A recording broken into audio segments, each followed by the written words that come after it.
to give you all the tips, tricks, and behind the scenes information on how I created this dress. Before I start, I want to let you know that I'm a very reckless crafter and I tend to do things just the fast and easy way and not always the most couture perfect way. So if you like that type of content, you're in the right place. I have to say that before I tell you how I dye these things. I am not fancy, not at all. This video is gonna be great if you're just curious about the process, if you want to try to replicate this look for yourself, or if maybe you just want to be inspired by any of the number of steps I'm going to describe. I actually thrifted this original dress for another project that didn't work out. So when I got the idea for this project, I knew that I already had the perfect thing for it.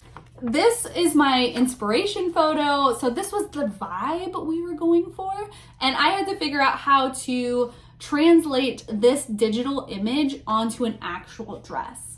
Originally, I wanted to get 3D flowers, the kind you get at a craft store, but because I live on an island, that they were pretty hard to find, and the ones I did find were very expensive. Ended up doing kind of a hack where I used textured yardage to create this flower look. And I'm gonna go into all of that right now. First, let's talk about dye really quick. I usually use two types of dye when I'm dyeing polyester, and that is Rit Dye-More and Jacquard iDye Poly.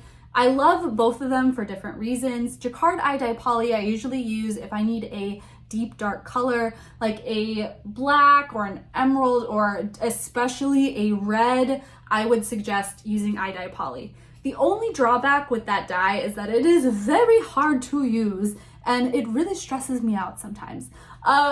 Where on the other hand, Rit Dye-More is very user-friendly, and I have dyed almost everything with that dye, including Crocs. So I definitely suggest that if you're doing something that's pastel or a lighter color, just use Rit Dye-More. It'll save you a lot of trauma, trust me. I usually use two different methods when I am dyeing fabric, either the pot method or the bin method. There are many ways to dye fabric, and I know a lot of people will use their washing machine or their bathtub or whatever else, but these are the two methods I use, so that is what I'm going to talk about, my experience with those. And specifically for this dress, we used a bin. Now, a lot of people call these totes or a storage container. You can get them at Walmart or Home Depot or pretty much anywhere. Let's talk about how I dye clothes in a bin on my kitchen floor. Or I'll put down old towels or an old sheet or anything to try to protect my floor the best I can. Then I'll bring in the bin and place it on those things on the floor, and I heat up all of my water on the stove or in the kettle, which means multiple kettles of water and multiple pots of boiling water.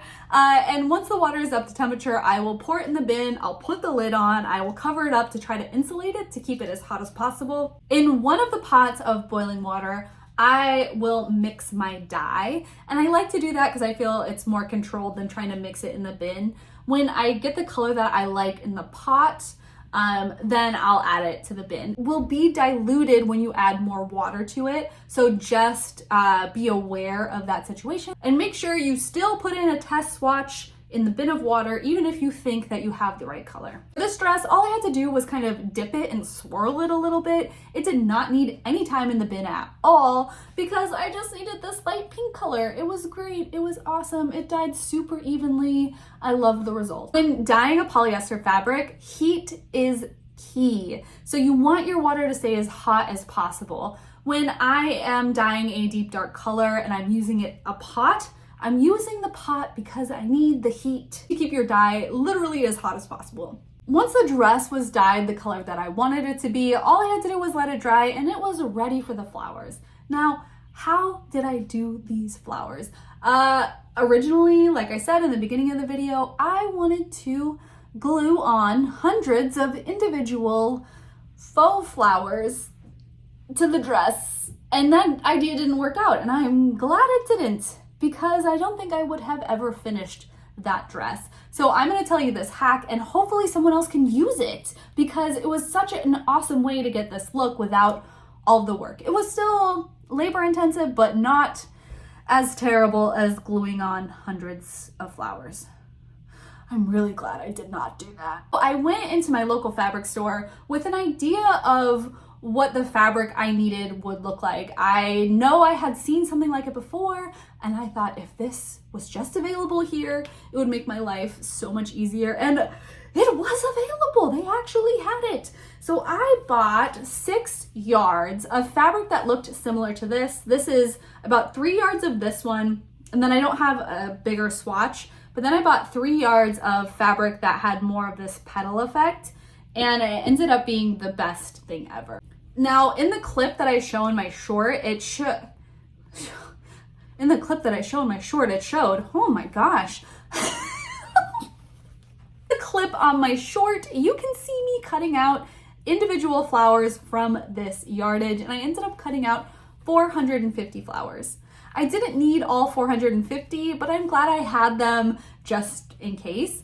I didn't use all of the yardage for individual flowers. I kept bigger swatches like this to put down as a base on the dress. Once the individual flowers were cut out, I dyed the remaining fabric 2 different colors. So I did one fabric more of a lilac color and the other fabric a pink color. And I ended up using these bigger pieces of fabric as a base for the entire dress, and then come in and just add the individuals on top of that. Using that method, I didn't have to glue every single individual flower on. I already had a great base, and I just used the individual flowers to create depth and dimension and to look like my inspiration picture. My favorite part of this project was dyeing all of the individual flowers, which sounds like it would be terrible because you have to make many pots of dye, and it did take 4.5 to 5 hours to do it. But it was so fun to like mix up all the dyes like you're doing a science experiment.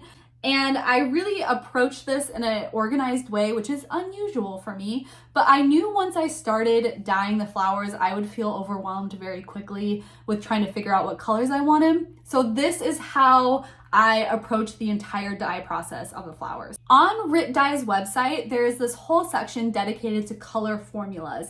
And it is just a huge page with all these color swatches on it. And you can click on any color swatch and see what the dye formula for that swatch is. So I printed out my picture, my inspiration picture, and I compared the individual flowers to the swatches on the website and just found the closest coordinating color. So for instance, this one down here was really close to the color Inheritance. So I made sure I flagged the color Inheritance, I saved that one. And then I moved on to the next flower, which is, this one was close to a color called Cherub, so I saved that one. And I went all around the dress and picked about 8 different colors. I screenshot all the dye formulas and put them on one page and printed them out. So I was ready to go. I had all of my dye formulas in one place with the color swatch, so I could compare the flower to the swatch. It was perfect. I had 2 pots going. I could have potentially had more and done it faster, but I really didn't want to confuse the formulas or dye too many flowers at once or not enough. So I kept it to 2 pots and just used the extra time to enjoy the process. Also see in the clip from my shorts that I set these all out all over my counter and my tabletop to let them dry. And in the morning I got to walk down to this beautiful flower garden right in my own home, which was really, really cool. How did I get the flowers onto the dress?